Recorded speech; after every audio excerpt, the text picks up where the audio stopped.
Bienvenue à Omsk. Ça y est, on peut enfin le dire, nous sommes en Sibérie.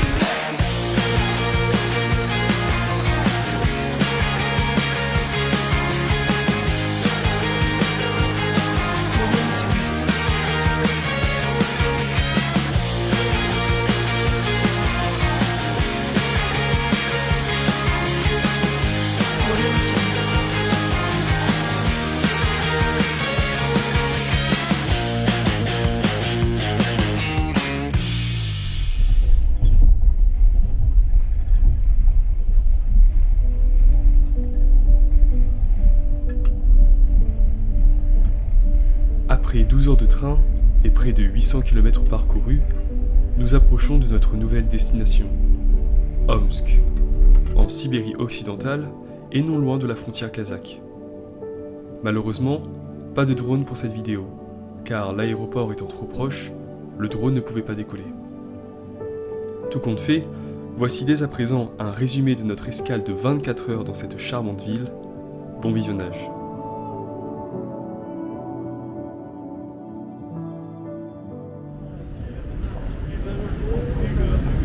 Bienvenue à Omsk. Ça y est, on peut enfin le dire, nous sommes en Sibérie, ça y est. Et Omsk qui est l'un des pôles principaux de la Sibérie, on est au sud-ouest là, et on est à une centaine de kilomètres du Kazakhstan. Omsk a été une ville qui a été fondée notamment au XVIIIe siècle. À la base c'était une forteresse contre l'assaut des Mongols. Et maintenant c'est une ville qui est beaucoup plus axée sur l'armement, etc. En tout cas à partir du XXe siècle. Et donc c'est une ville qui a quand même plus d'1 million d'habitants, donc c'est l'une des plus grandes villes quand même de Russie, un peu derrière Yekaterinbourg, mais on dirait pas comme ça, hein, mais on va voir ce qu'elle a à nous proposer.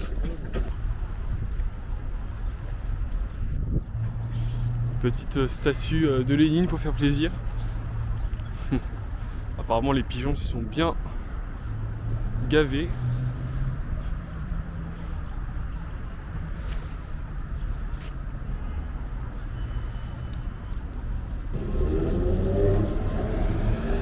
D'ailleurs je vous ai pas dit mais en Russie ils sont très fans des trolleybus.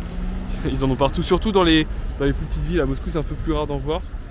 Mais dans les villes de taille moyenne ils en ont partout. Et en plus c'est des bus qui sont vraiment adaptés à l'hiver. C'est-à-dire qu'il y a vraiment des portes qui se referment automatiquement dès que tu es rentré pour pas que l'air rentre. Parce que l'hiver quand il fait moins 20, moins 30, voire moins 40, il faut forcément protéger le bus du froid et conserver la chaleur. Donc c'est vraiment d'en voir, et en plus tu vois l'état du bus, tu sais que ça fait pas 5-10 ans qu'il est là quoi.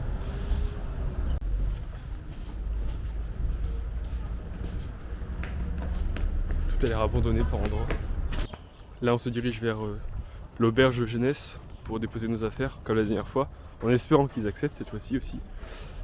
Mais là on marche et vraiment c'est complètement paumé, genre il n'y a aucun bruit. Jamais t'as l'impression qu'il y a plus d'1 million d'habitants dans cette ville pour l'instant. Après peut-être qu'on est aussi un peu écarté du centre, on va bien voir tout à l'heure de toute façon. Mais vraiment c'est...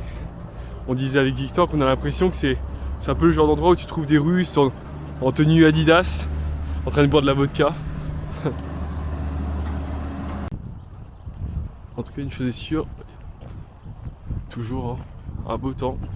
Il doit faire quoi, 6 ou 7 degrés peut-être, ou 8. Il fait un peu plus chaud qu'à Yekaterinbourg parce qu'il n'y a pas forcément le même vent aussi qui est là. Donc ça c'est cool.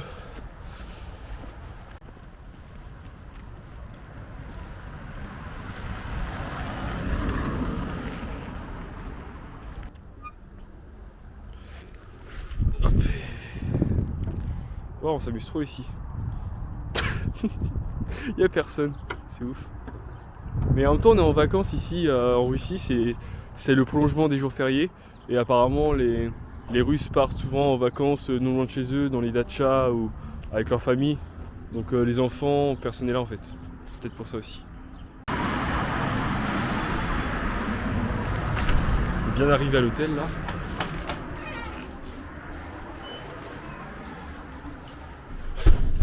Ok. Lucky Hotel. Ok. Доброе утро. Bon bah la journée commence super bien. On vient d'arriver là dans notre chambre. On a le droit déjà à 2 bons lits. Bon voilà, il y a un lit supplémentaire, on a un bureau. Notre cher Victor est en train d'écrire à sa famille. Cher papa, chère maman, sachez que vous me manquez. Voilà, on a même une télé, on a une vue sur je sais pas, c'est la route, hein, mais derrière la route, il y a... Bon, on voit pas, j'arrive pas, voilà. Derrière la route, il y a une sorte de lac ou de rivière, je sais pas ce que c'est exactement. Enfin, qu'on voit d'ailleurs un petit peu là-bas, je sais pas si on verra sur la caméra. Là-bas, voilà. Et sinon, franchement, je crois qu'on a payé combien? On a dû payer 8-9 € pour la nuit. On a même un frigo. Frigo, toilette propre, nickel. Nickel chrome, serviette, tout ce qu'il faut. Non mais franchement, là on va passer une bonne nuit.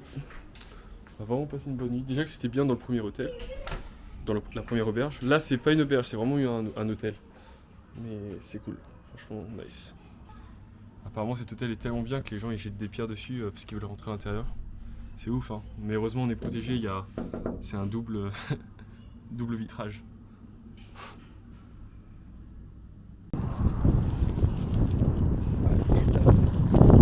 J'irai pas me baigner maintenant, mais franchement, ça reste agréable à voir.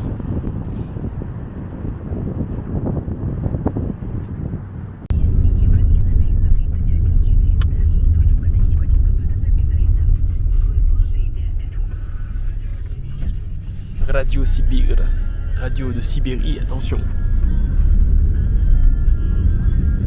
Les vieux remix en plus. Ça c'est du taxi ça. C'est de la dingue. Une bonne Lada, 200 roubles, soit pour 2 personnes, donc ça veut dire 2,50 €, même pas pour 10 minutes de trajet, c'est 3 fois rien.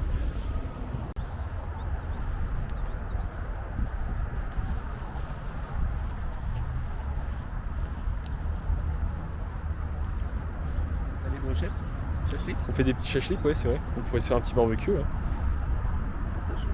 Tu joues avec le feu là, attention. J'adore rire.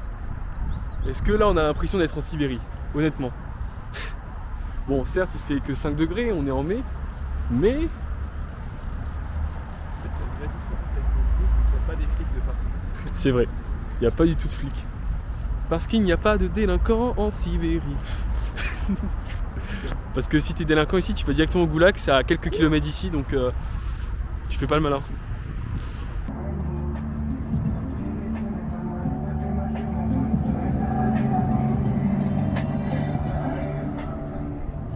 Ça reste quand même une ville qui a pas mal de relief.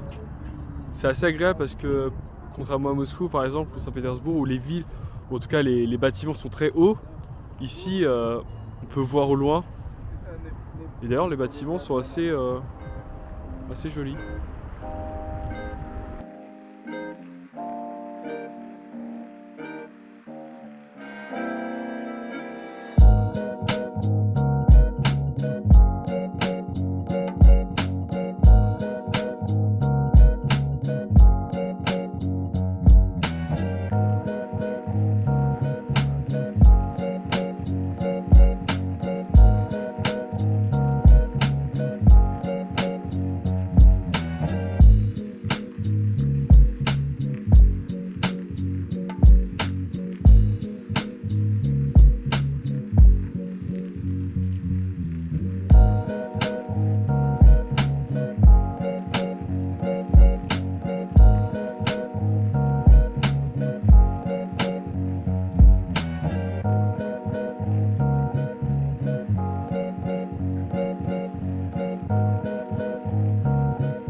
Ça c'est la 3e statue de Lénine qu'on croise en moins d'1 heure.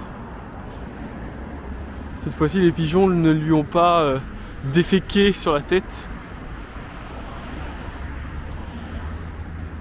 Mais franchement super beau hein. Déjà bon le temps. Et en plus de ça vraiment c'est des grands boulevards, c'est très aéré, c'est propre, il n'y a pas de déchets. Les couleurs sont belles. Les maisons, les bâtiments. Oula, t'es souris. Rose, jaune, On a plusieurs teintes. Il y a beaucoup d'espace. Franchement, très surpris pour l'instant. C'est très très beau. Donc là, nous avons un petit resto géorgien. C'est comme c'est dedans qu'ils mettent, qu'ils font leur pain.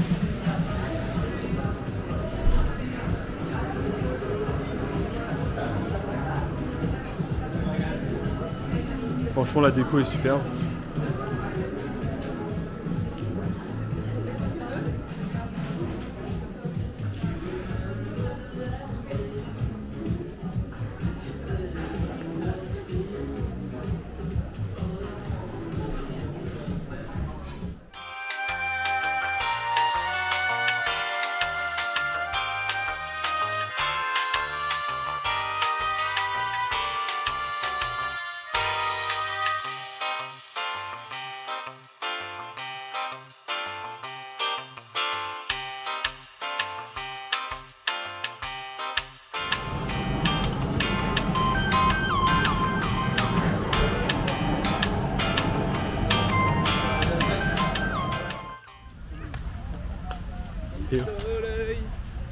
Ils ont tellement de verdure, c'est vraiment vert entre les bâtiments qui sont verts.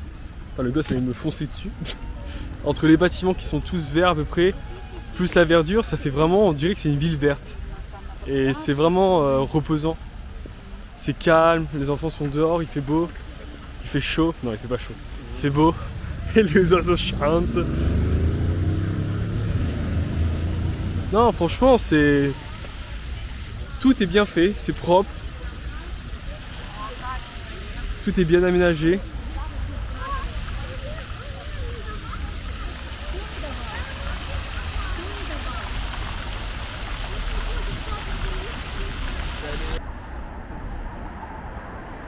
Donc là, on est devant le théâtre d'Omsk,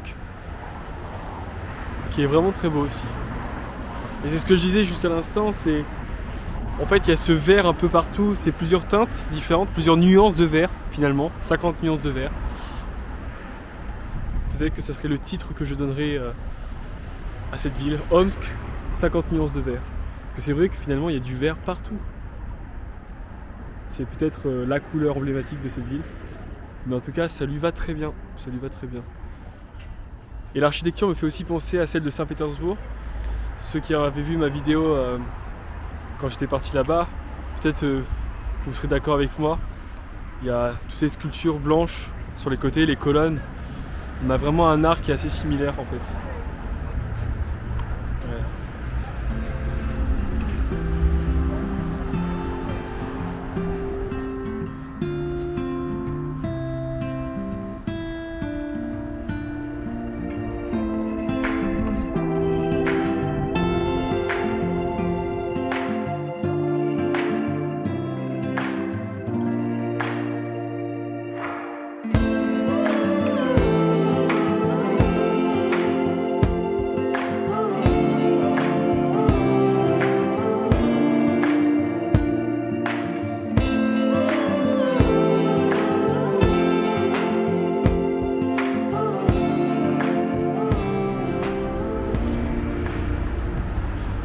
Cette bibliothèque s'appelle la bibliothèque Pouchkine.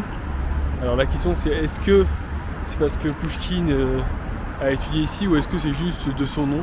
Je pense que c'est plutôt juste de son nom. Mais en tout cas c'est vraiment une bibliothèque de style soviétique, hein, avec les différentes statues, même l'architecture, une architecture stalinienne. Hein.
pour une journée de train en direction Krasnoyarsk.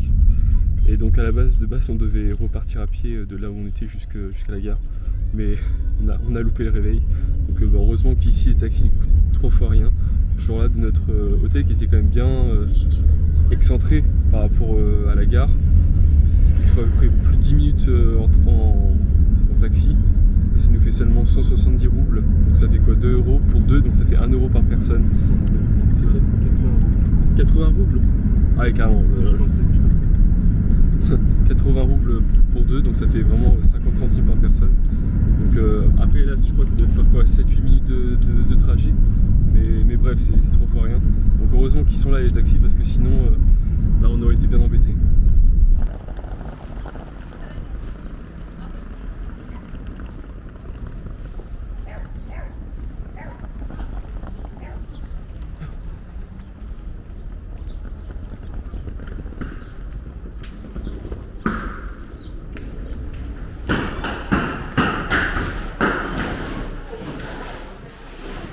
Ce genre de valise.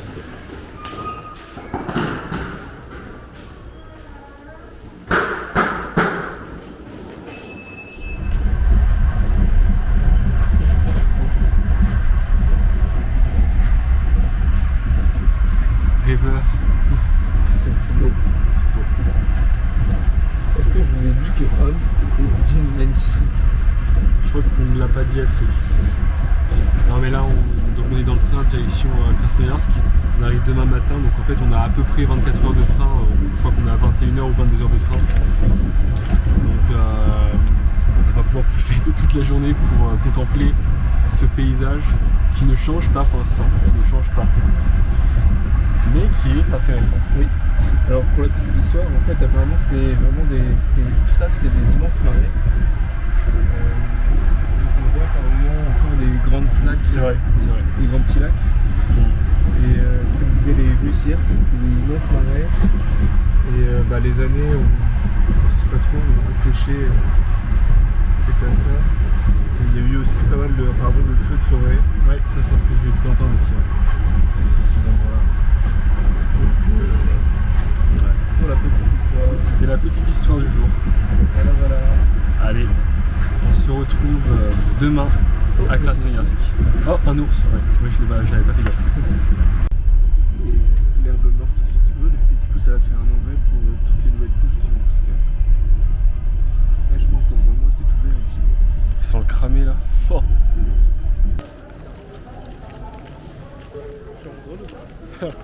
Ok, donc là on est à Novosibirsk, donc, qui est en soi la capitale de la Sibérie. On a décidé de ne pas s'attarder dans cette ville-là, on devait faire des choix. Et en fait, si on s'arrêtait ici, on perdait plus de temps après dans d'autres villes. Et de ce qu'on avait vu de Novosibirsk, bon certes ça va, c'est quand même une assez grande ville, mais il n'y a pas non plus beaucoup de choses à visiter. Donc là on a juste 40 minutes de pause, donc on va aller au moins peut-être manger quelque chose et visiter la gare au moins ou l'extérieur. D'ailleurs j'ai pas dit mais on est en tongs, hein. No stress. D'ailleurs apparemment il fait 20 degrés. Moi j'y crois pas une seule seconde parce qu'il fait quand même un peu frais.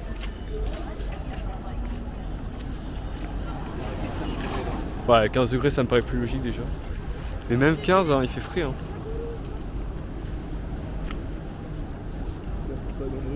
Encore, toujours.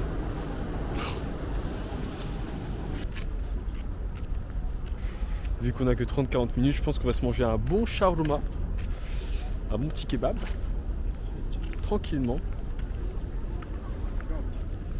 Et ça c'est le genre d'endroit, Novosibirsk qui fait peut-être moins 40 l'hiver.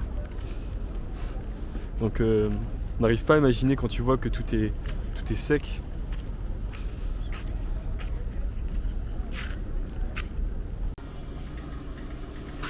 Thomas la tronche du kebab. C'est juste de la viande qui était superposée les unes aux autres. Mais j'ai envie de dire, du moment que c'est bon, franchement, que demande le peuple.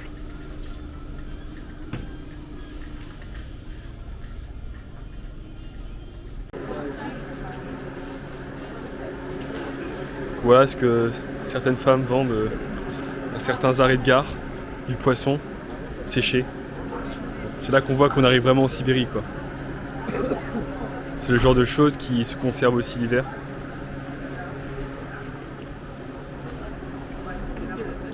Bon, ben voilà, on a craqué. On a décidé de faire comme les locaux. On a pris du bon poisson séché qui était proposé par des gentilles dames à la gare. Et donc voilà, il est déjà bien ouvert, donc on n'a plus qu'à se servir comme on dit. Donc là, Victor se sert avec sa fourchette. Il m'a l'air bon en soi, ça sent pas mauvais, ça a l'air de vraiment de... Super bon. Super bon, ouais. Après ça va être à mon tour. C'est vraiment super bon. En tout cas c'est vrai que ça séché, ça fait penser un peu à... Ouais. Ça donne envie hein, en tout cas. Ça fait penser... Vas-y tiens, je peux goûter justement ça, ce morceau. J'essaie de couper. Hop. Bon appétit. Alors, là, ça ressemble à du saumon en fait. Ça a vraiment un goût de saumon.